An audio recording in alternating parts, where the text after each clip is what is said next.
வார்த்தை பாட்டு நேரத்தில் ஒரு வார்த்தை பாடு நீங்கள் சொல்லியிருப்பீங்க, அப்படி தானே? வாக்குறுதி கொடுத்துருப்பீங்க. என்ன வாக்குறுதி சொல்லுங்க பார்க்கலாம். இன்பத்திலும் துன்பத்திலும் எல்லாமே சிரித்த முகத்தோட சொல்லாங்க. சொல்லுங்க, நீங்க புதுப்பீங்க. இன்பத்திலும் துன்பத்திலும் உடல் நலத்திலும் நோயிலும் நான் உங்களுக்கு பிரமாணிக்கமாயிருந்து என் வாழ்நாளெல்லாம் உன்னை நேசிக்கவும் மதிக்கவும் வாக்களிக்கிறேன். சரி, இந்த வார்த்தையை எப்போ சொன்னீங்க? திருமண நேரத்தில் சொல்லிட்டீங்க. இப்போ உங்கள்கிட்ட கேட்டா, உங்களுடைய கணவர் அன்பு செய்றீங்களா அப்படின்னு சொல்லி கேட்டா, உங்களுடைய மனைவி அன்பு செய்றீங்கன்னு சொல்லி கேட்டா என்ன பதில் வரும்? எல்லாமே சிரிக்கிறாங்க. என் ஃபாதர் கேட்குறீங்க அப்படின்னு சொல்லி கேட்குறாங்க. Praise the Lord, praise the Lord. அப்ப கடவுள் முன்பாக நம்ம ஒரு வாக்குறுதி கொடுக்கிறோம். அந்த வாக்குறுதிக்கு ஏற்றபடி அந்த நோய் நொடியில, குடும்பத்துல கணவர் வேலைக்கு போகல, வீட்டிலேயே இருக்கிறாங்க, அன்பு செய்யறீங்களா? அன்பு செய்யலாம் அப்படின்னா நம்முடைய குட்டி திரு அவைய கட்டி எழுப்ப முடியாது. நம்முடைய வார்த்தையை கொடுக்கிறோம் கடவுள்கிட்ட. நம்ம வாக்குறுதி கொடுக்கிறோம்.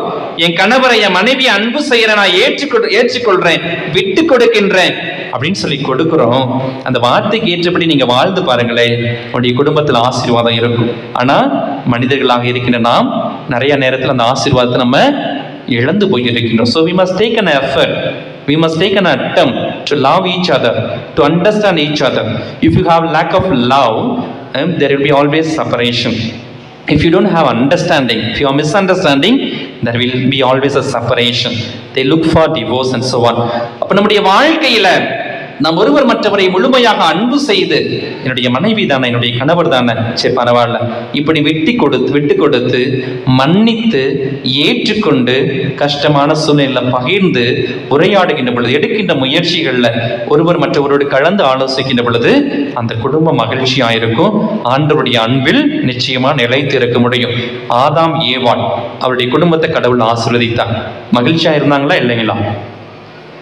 ஆதாம் ஏவாள் மகிழ்ச்சியா இருந்தாங்களா இல்லைங்களா? Praise the Lord. எல்லாரும் என்னுடைய வார்த்தை, நான் சொல்ற வார்த்தைகள் புரியுதுன்னு நினைக்கிறேன், அப்படிதானே? Praise the Lord.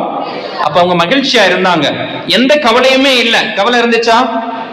ஏன் அப்படின்னா ஆண்டவருடைய பிரசன்னத்தில் அவங்க இருந்தாங்க. ஆனா அந்த மகிழ்ச்சி நீடிச்சுதான்?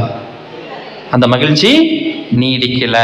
கடவுளுடைய வார்த்தை மிஞ்சுகின்ற அளவிற்கு அழகையினால் அவர்கள் சோதிக்கப்படுகின்றார்கள். அப்ப அவங்களுடைய வாழ்க்கையில் அந்த மகிழ்ச்சி நீடிக்கல.